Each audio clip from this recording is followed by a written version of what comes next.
Hello students, I am Nidhi and today we will discuss our second chapter from the Beehive book from class 9th, The Sound of Music.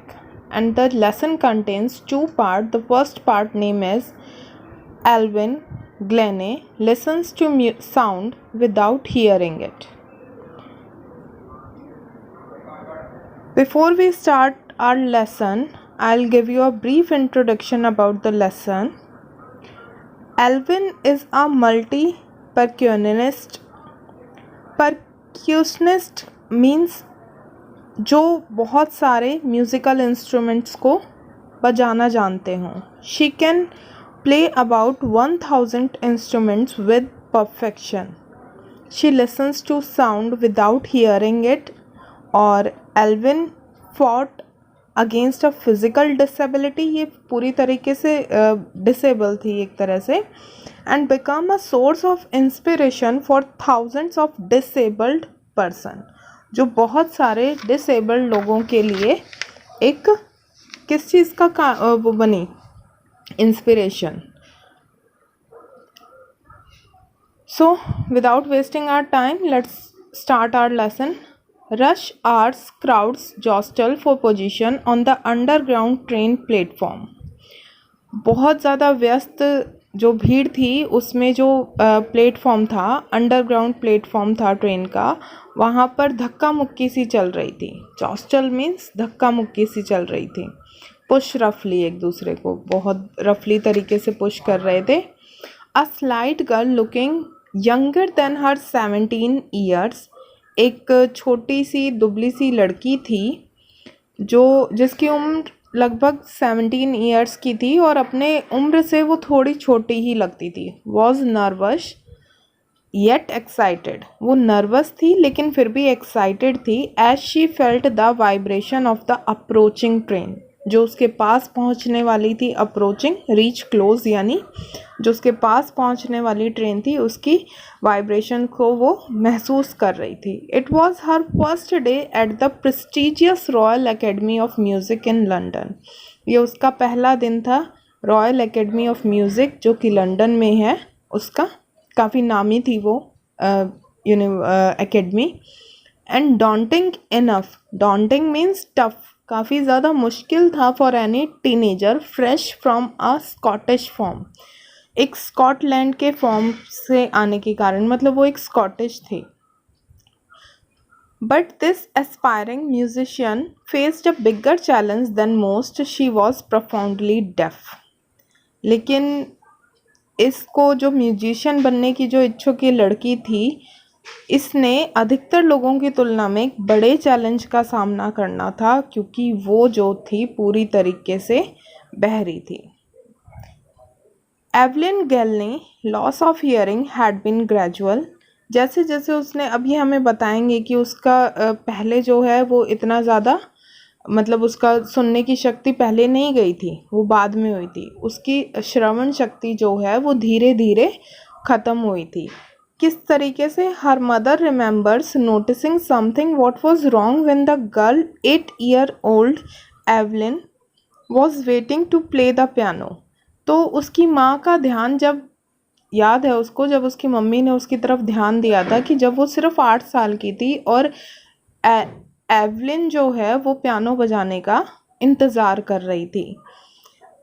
They called her name and she didn't move. उन्होंने उसका नाम तो बोला उनके mother ने, लेकिन उसने move नहीं किया. I suddenly realize that she hadn't heard. और उसकी मम्मी, जिसका नाम इज़ाबेल ग्लेनी है, उसने रियलाइज़ किया कि वो सुन नहीं सकती. For quite a while Evelyn manage to conceal her growing deafness from her headmistress, asked her parents to take her to a specialist. अब उसने क्या करा? अब उसकी मदर को तो पता चल गया था कि उसको शायद उसने सुना ही नहीं था.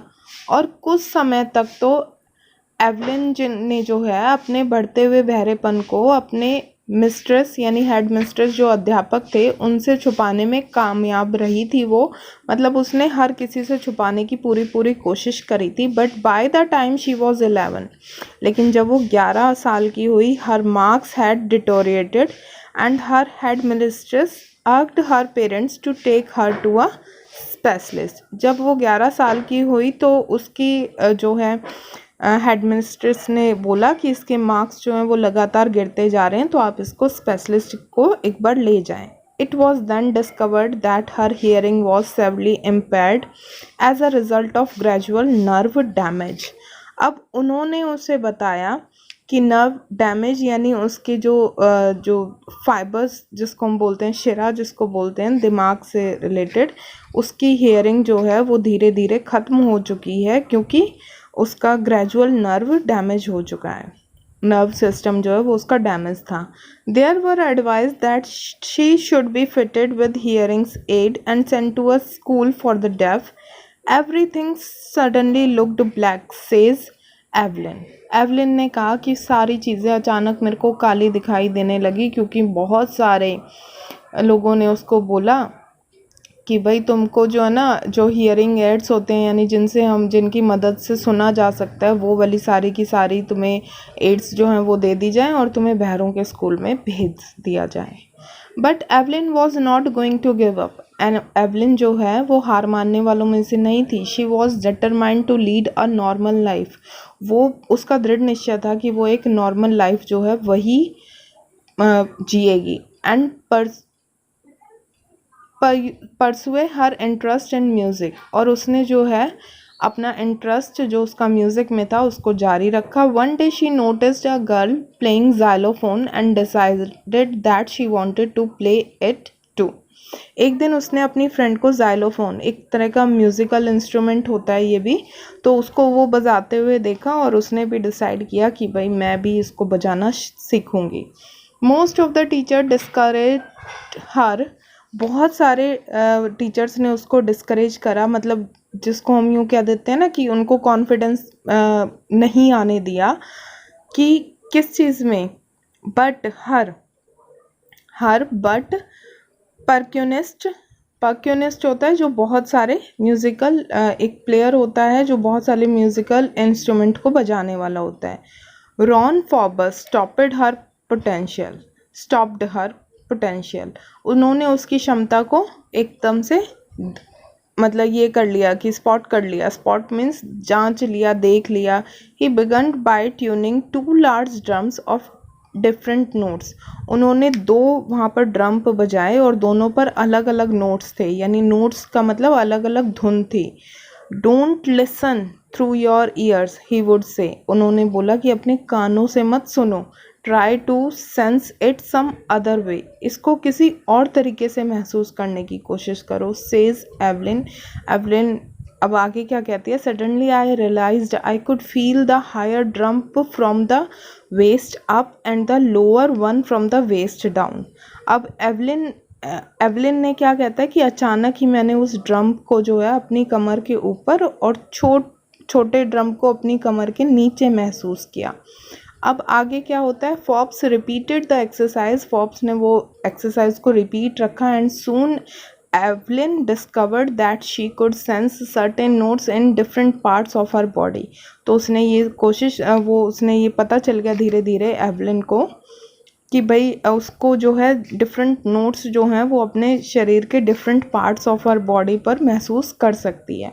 आई had learn to open my mind, और मैंने अपना जो दिमाग है उसको खोलने की कोशिश करी, माइंड और बॉडी को, टू साउंड्स और वाइब्रेशंस की तरफ। The rest was sheer determination and hard work. और जो बाकी शेष जो रह गया था वो मेरी लाइफ में, वो सिर्फ मैंने अपने दृढ़ जो डिटर्मिनेशन था उसके अंदर वो उससे और अपनी कड़ी मेहनत से सीखा। She never looked back from the points onward. उसने उसके बाद में कभी भी पीछे मुड़कर नहीं देखा। She toward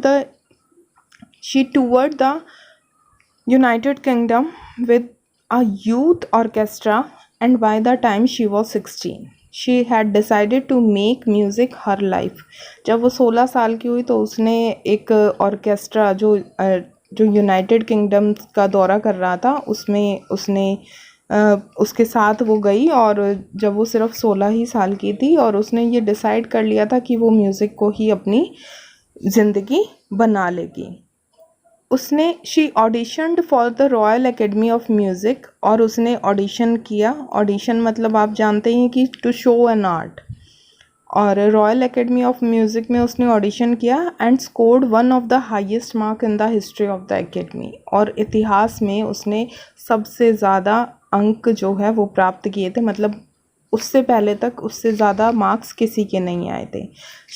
she gradually moved from orchestral work to solo performance, और उसने जो वो समूह में जो काम करती थी उससे धीरे धीरे उसने सोलो परफॉर्मेंस यानी अकेली की परफॉर्मेंस देना शुरू कर दिया। At the end of her 3 years course, जब उसका वो 3 साल का कोर्स ख़त्म ही होने वाला था, she had captured most of the top awards. उसके पास बहुत सारे टॉप अवार्ड्स जो हैं वो जीत लिए थे उसने।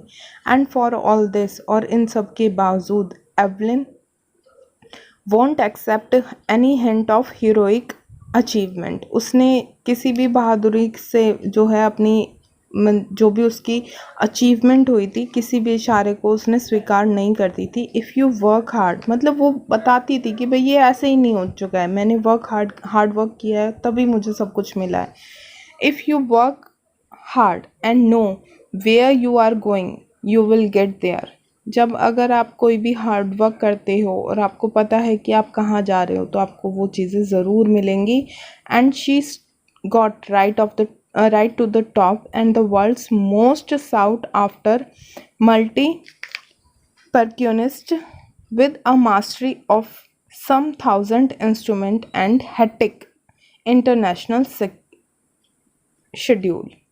और उसने विश्व के, वर्ल्ड के सबसे जो जितने भी मोस्टली जितने भी थे, सभी जितने भी चेहरे थे उनको जितने भी वो तबला वादक थे, तबला वादक बोलेंगे हम इन्हें, परक्यूनिस्ट यानी बहुत मल्टी जो इंस्ट्रूमेंट बजा सकते हैं, उनकी चोटी पर वो पहुंच गई। इसके साथ ही उसने कई हज़ार म्यूज़िकल इंस्ट्रूमेंट में निपुणता यानी स्किल पूरी की पूरी प्राप्त कर ली थी, और अब वो अंतर्राष्ट्रीय स्तर पर प्रोग्राम करने में व्यस्त हो गई थी। That's all for today. In the next video, we will discuss its remaining part.